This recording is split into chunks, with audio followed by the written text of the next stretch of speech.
Now, you may remember last week's Old Film, a report from 1970 by Gerald Stone detailing the downsides of Canberra, loneliness and isolation being at the top of the list.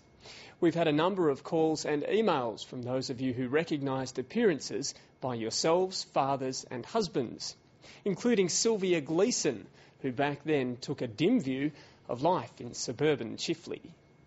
With a young family, the main problem... Mrs. Sylvia Gleeson has lived in Canberra 10 years. Now, as a housewife, she's moved out to one of the vast new outer suburbs in the Woden Valley.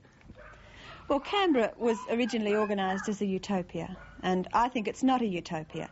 I think that we've got a lot more to hope for from planners than what we've actually got. It was lovely to see that time again and to remember those times again. You know, it was isolating in the suburbs and it was very new, and having babies was very new. And there were other people there that were sort of saying things that I remember only too well. But I do think Canberra changed a lot after that. After that, Sylvia Gleeson raised her 2 children, went on to a successful career in business, environmental leadership and human rights. Now she's a grandmother and reflects on a very happy Canberra life from a difficult beginning. A lot of people have very unhappy times in Canberra.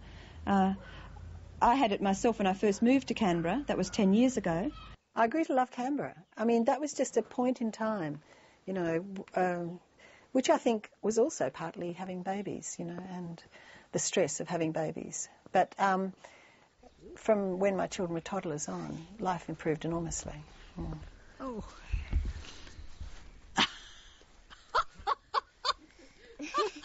This cat. How do you think attitudes towards Canberra changed from those days, from the 1970s? Definitely. The idea of Canberra having no soul was partly because there was almost no nightlife. And the nightlife started after that. There was always an enormous choice of things to do over the years, and from the 70s on. The numbers of clubs and things you could participate in just grew and grew until they covered everything. Was it nice to see those little films to get a touch of nostalgia about the city? It was nice to see a video of me at a younger age, because I was pre-videos and you never saw yourself actually ever talking, or so you've got stills, but these days we have videos of everything, and to see videos of that age was really interesting. Hopefully interesting for many people who contacted Stateline this week.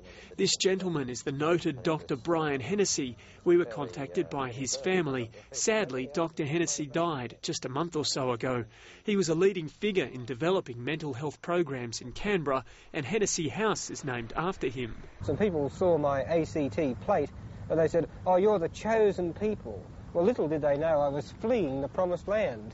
That turns out to be the voice of Alan Fitzgerald, Canberra satirist, and Margaret Moriarty, president of the Canberra Jazz Club, called to say she recognised her late husband Len playing the clarinet. The band was called Clean Living Clive's Good Time Palace Orchestra, led by Neil Steeper, who has also since died. The jazz band was familiar to me because that was Neil Steeper's jazz band, and I knew Neil and Libby very well. And the people in the hostels, that was a lifestyle I didn't have. But I knew lots of people who lived in hostels, and I know that that was a lifestyle that many, many people lived like that, and they found it very lonely at first. Do you think a lot of people who expressed those sort of sentiments in that story 40 years ago, their attitudes will have changed similarly? Yeah. I think Canberra's got enormous potential as a place to live, and most people that have lived here for any length of time say that. They say what a great place to live.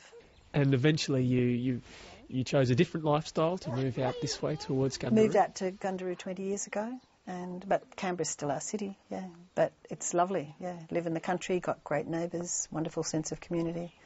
And now my daughter's living here, so I've got grandchildren right next door and a business, a flower business.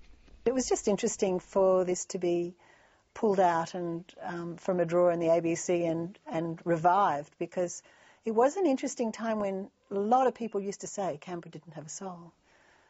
Hopefully things have changed. And things have changed, yes. It's got a big soul. Mm.